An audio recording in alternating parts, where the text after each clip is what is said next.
dia itu bisa mewakili seluruh aspek yang ada di hidupnya. Apakah dia itu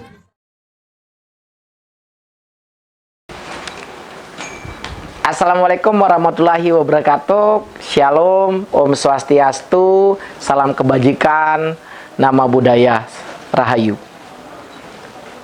Kurikulum Merdeka mengedepankan pendidikan intrakurikuler yang beragam, di mana dengan beragamnya konten yang diberikan diharapkan mampu memberikan kesempatan kepada anak didik kita untuk memiliki pilihan dalam belajar sesuai dengan apa bakat, minat, dan gaya belajar yang mereka miliki. Maka dengan demikian akan diharapkan mampu meningkatkan kompetensi dari anak-anak didik kita. Pada dasarnya pendidikan harus sesuai dengan alam dan masyarakatnya. Hal ini sesuai dengan apa yang disampaikan oleh Bapak Pendidikan kita, Ki Hajar Dewantara, terkait dengan konsep Tri Sentra Pendidikan, di mana anak-anak akan berkembang dan dipelihara di dalam tiga alam ini, yaitu sekolah, orang tua, dan masyarakat.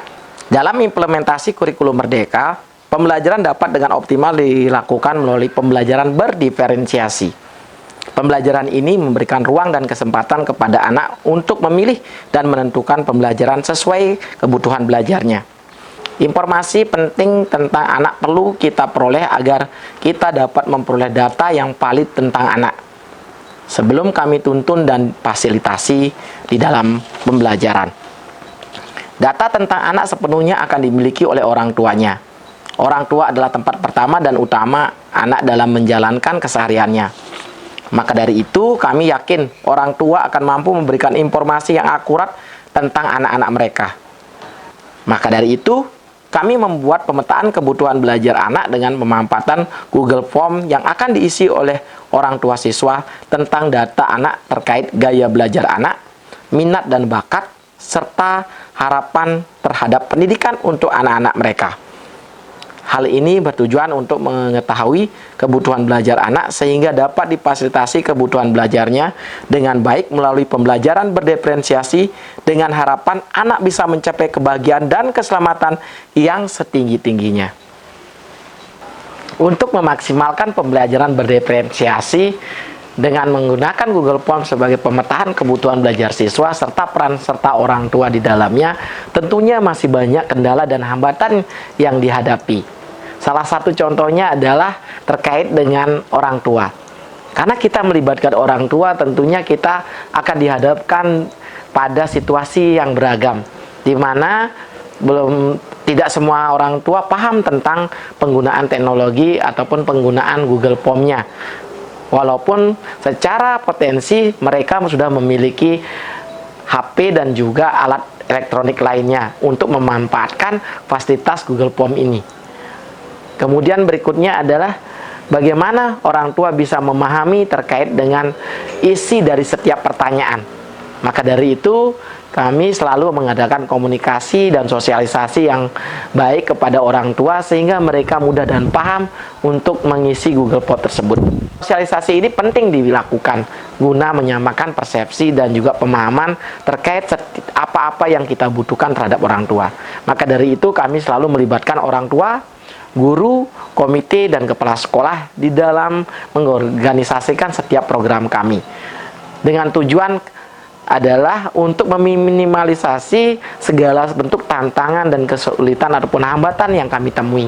Maka dari itu kontribusi semuanya dengan suatu perencanaan yang baik, pengorganisasian yang baik, pelaksanaan yang baik, serta pengawasan yang baik, diharapkan kegiatan ini bisa berjalan dengan baik dan hambatan-hambatan yang muncul tersebut bisa diminimalisasi.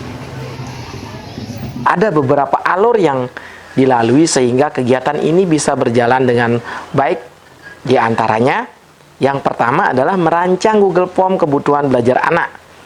Perlu perancang dengan baik terkait isi dan kebutuhan dalam Google Form, karena terkait dengan informasi apa yang dibutuhkan oleh guru sebelum merancang pembelajaran berdiferensiasi.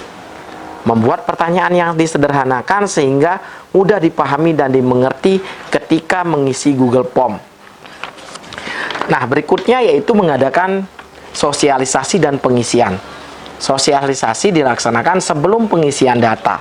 Di sanalah kesempatan guru menyampaikan apa yang menjadi harapan dan tujuan dari kegiatan yang dilakukan, sehingga orang tua siswa bisa paham dan mengerti ketika mengisi Google Form.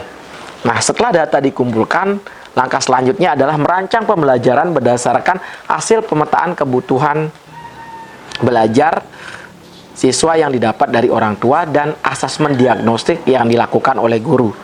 Data yang diperoleh dipelajari dan ditindaklanjuti dengan merancang strategi pembelajaran yang sesuai untuk memfasilitasi kebutuhan.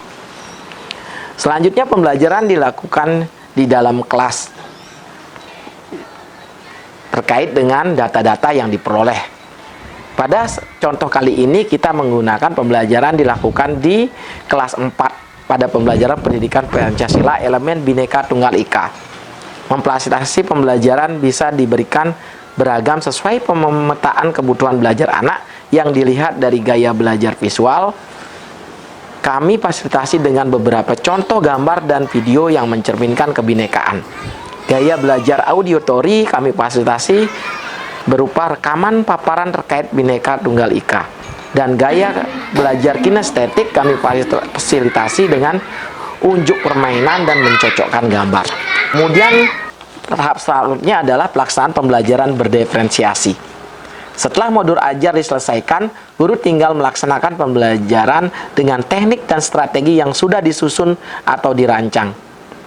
Diferensiasi pada konten, proses, dan produk harus menjadi fokus perhatian dalam pelaksanaan pembelajaran. Pada tahap ini juga dilakukan penilaian autentik pada kegiatan yang telah dilakukan, baik itu pada konten, proses, dan produk yang semuanya telah disediakan instrumen penilaiannya. Nah, tahap terakhir adalah melakukan evaluasi dan refleksi pembelajaran. Refleksi dilakukan untuk mengetahui efektivitas pembelajaran diferensiasi untuk siswa yang akan dijadikan acuan dalam asesmen diagnostik berikutnya, dan bahan komunikasi kepada orang tua terkait perkembangan anak mereka. Dari proses kegiatan pembelajaran yang telah kami lakukan di dalam kelas terkait dengan pembelajaran berdiferensiasi ini, dengan pemamatan Google Form dan pemetaan kebutuhan belajar serta peran serta orang tua, dapat ditarik kesimpulan bahwa kegiatan pembelajaran yang kami lakukan ini sangat maksimal. Itu terlihat dari bagaimana peran serta anak-anak di dalam pembelajaran, lihat dari senyumnya, rasa semangatnya, dan kreativitas anak-anak di dalam mengikuti pembelajaran, menandakan bahwa apa yang menjadi kebutuhan belajar mereka telah terfasilitasi dengan baik. Maka dari itu ke depan kami harapkan dari proses kegiatan refleksi yang kami lakukan, kami akan tetap mengkoordinasikan dengan orang tua untuk mencari celah-celah perbaikan ke depannya, sehingga hubungan kami dengan orang tua bisa selaras, karena itu merupakan peran dan fungsi kami untuk menjaga dan merawat tumbuh kembang anak-anak untuk mencapai kesempurnaan dan kebahagiaan yang setinggi-tingginya. Maka dari itu pada akhirnya kami akan tetap melakukan program ini guna melakukan perbaikan-perbaikan ke depan agar lebih maksimal lagi. Sangat senang belajar hari ini karena saya bisa memilih cara belajar yang saya sukai. Ada bermain, berkelompok, pokoknya saya sangat senang. Mudah-mudahan seterusnya seperti ini ya Pak Guru. Saya selaku orang tua sangat berterima kasih karena dalam setiap kegiatan di sekolah, orang tua selalu dilibatkan, termasuk dalam pemanfaatan Google Form, pemetaan kebutuhan belajar anak. Semoga kedepannya sekolah selalu melibatkan orang tua agar kami para orang tua bisa tahu bagaimana pertumbuhan dan perkembangan anak-anak kami di sekolah. Saya selaku kepala sekolah sangat mendukung program pemanfaatan Google Form dengan melibatkan peran serta orang tua dalam memetakan kebutuhan belajar anak. Semoga dengan demikian kebutuhan belajar anak benar-benar difasilitasi dengan pembelajaran berdiferensiasi. Nah, harapan saya ke depan, semoga program ini tetap bisa berjalan dengan maksimal dan tentunya bisa diikuti oleh guru-guru yang ada di SDN 1 Labuan Rel.